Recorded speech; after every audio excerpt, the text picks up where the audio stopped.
జై భీమ్, జై భీమ్, జై భీమ్. జై భీమ్. మిత్రులారా, నేను ఇప్పుడు అన్నమయ్య రాయచోటి జిల్లా కేంద్రంగా కొనసాగిన ఇటీవలే మదనపల్లికి జిల్లా కేంద్రం మారిన రాయచోటి ప్రాంతంలో ఉన్నాను. ఈ రాయచోటి నియోజకవర్గ కేంద్రము. ఈ నియోజకవర్గంలో ఒక్క అంబేద్కర్ విగ్రహం కూడా లేదు ఇంతకాలం. దానిపై అనేక ప్రజా సంఘాలు సమిష్టిగా ఈ ప్రాంతంలో బాబాసాహెబ్ అంబేద్కర్ సెంటర్గా పెట్టుకొని ఫోటోకి దండేసుకున్నారు అనేక సంవత్సరాలు. మొదటిసారి వచ్చినప్పుడు నేను కూడా ఆ ఫ్లెక్సీకే దండం పెట్టి వెళ్ళాను. మళ్ళీ ఆ తర్వాత పల్లం తాతయ్య అన్న, ఇక్కడున్న ప్రజా సంఘాలు, ఈశ్వర్ సారు, ఏడిపిఎస్, ఇక్కడున్న పౌరాక సంఘాలు, రామాంజనేయులు గారు, రకరకాల డాక్టర్లు, ఇంజనీర్లు, టీచర్లు, ప్రభుత్వ ఉద్యోగులు, ప్రజా సంఘాలన్నీ కలిసి ఇక్కడ బాబాసాహెబ్ విగ్రహాన్ని పెట్టుకున్నారు. అది రాత్రికి రాత్రి మాయం చేశారు. దానిపైన తీవ్ర ప్రజా ఆగ్రహం వెల్లివిరిసింది. ఇక్కడ ధర్నాలు, రాస్తారోకోలు చేశారు. మేము కూడా తెలంగాణ నుంచి దీన్ని ఖండిస్తూ వీడియో కూడా చేశాము. ఆ రోజు ఎన్నికలకు ముందు ఈ ప్రాంతం, ఈ నియోజకవర్గ ఎమ్మెల్యేగా రాంప్రసాద్ రెడ్డి గారు నిలబడుతూ, నేను గెలిస్తే ఇక్కడ నేను బాబాసాహెబ్ విగ్రహాన్ని పెడతాను, పెట్టించి తీరుతాను అని ప్రకటించారు. గెలిచారు. ఆయన గెలిచిన మొదటిసారే మంత్రి పదవి కూడా ఆయనకు వచ్చింది.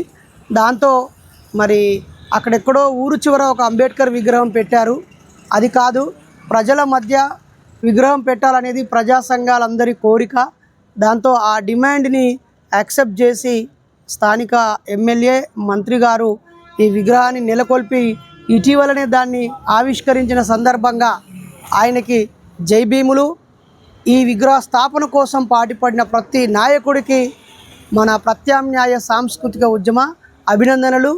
ఈ సందర్భంగా ఆ స్థానిక జర్నలిస్టు, నన్ను ఈ ప్రాంతానికి పరిచయం చేసినటువంటి నా ఆప్తులు, నాకు అన్నలాంటి వాడు మరి పల్లం తాతయ్య అన్నని, తన ఆనందాన్ని, మనం గతంలో ఈ పోరాటానికి మద్దతు తెలియజేసి అనేక సార్లు వచ్చినప్పుడు పాల్గొన్న విషయాలపైన తన ఆలోచనని తెలుసుకున్నాం. మిత్రులారా, జై భీమ్ అందరికీ.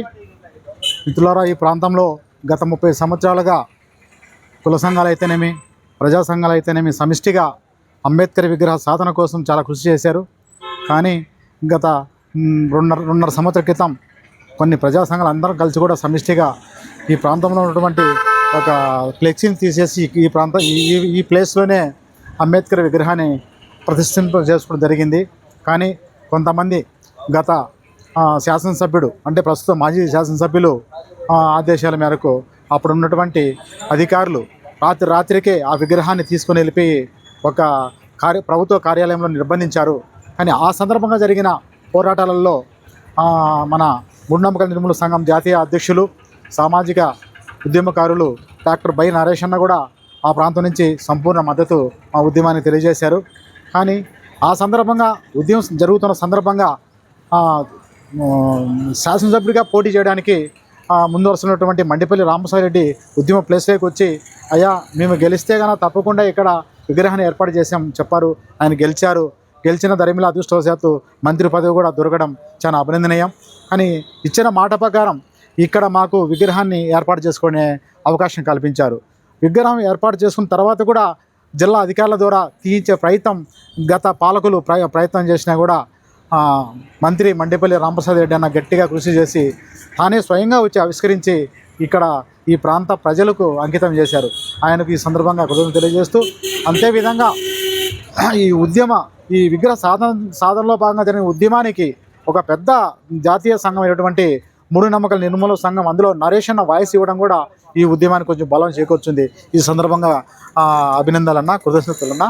కాబట్టి ఇక్కడ ఈ ప్రాంతానికి రిషిప్రియ సంఘటన దరిమిల సుదూర ప్రాంతం నుంచి, తెలంగాణ నుంచి, వరంగల్ నుంచి, హనుమకొండ నుంచి వచ్చి ఇక్కడికి మన వీరపల్లి మండలం ఉన్నటువంటి ఒక ప్రాంతాన్ని అక్కడికి వచ్చి రాగిమాని దిన్నపల్లి వచ్చి అక్కడ అంత్యక్రియల్లో పాల్గొని అక్కడ కుటుంబ సభ్యులతో మాట్లాడి ఓదార్చి వాళ్ళకి ధైర్యం చెప్పి పోతూ అలాగే ఇక్కడ అంబేద్కర్ విగ్రహం ఉద్యమం జరుగుతున్నదిగా ఏమైందంటే, అన్న ఇట్లా ప్రతిష్ఠించామన్నా అంటే ఇక్కడికి వచ్చి చూసి ప్రజా సంఘాలు అభినందించడం చాలా అభినందనీయమన్నా. అన్నకు చాలా రుణపడి ఉంటాం. కృతజ్ఞతలు కూడా అన్న. మద్దతులు ఇచ్చిన స్థానబలమే చాలా ప్రధానమైంది. నేను ఆవిష్కరణలో భాగస్వామ్యం ప్రత్యక్షంగా కాలేకపోయినా మా గొంతు ద్వారా మద్దతు ఇచ్చినామన్న తృప్తి కలిగింది. మొత్తం నియోజకవర్గంలో ఒక్కటే ఉండడము నిజంగా ఆలోచించదగ్గ విషయము. ఈ ప్రయాణంలో ఏ మూల మీద చూసినా ఓపెన్గా దేవుళ్ళ విగ్రహాలు, గుడులు, చర్చిలు, మసీదులు అడుగడుగునా వచ్చాయి.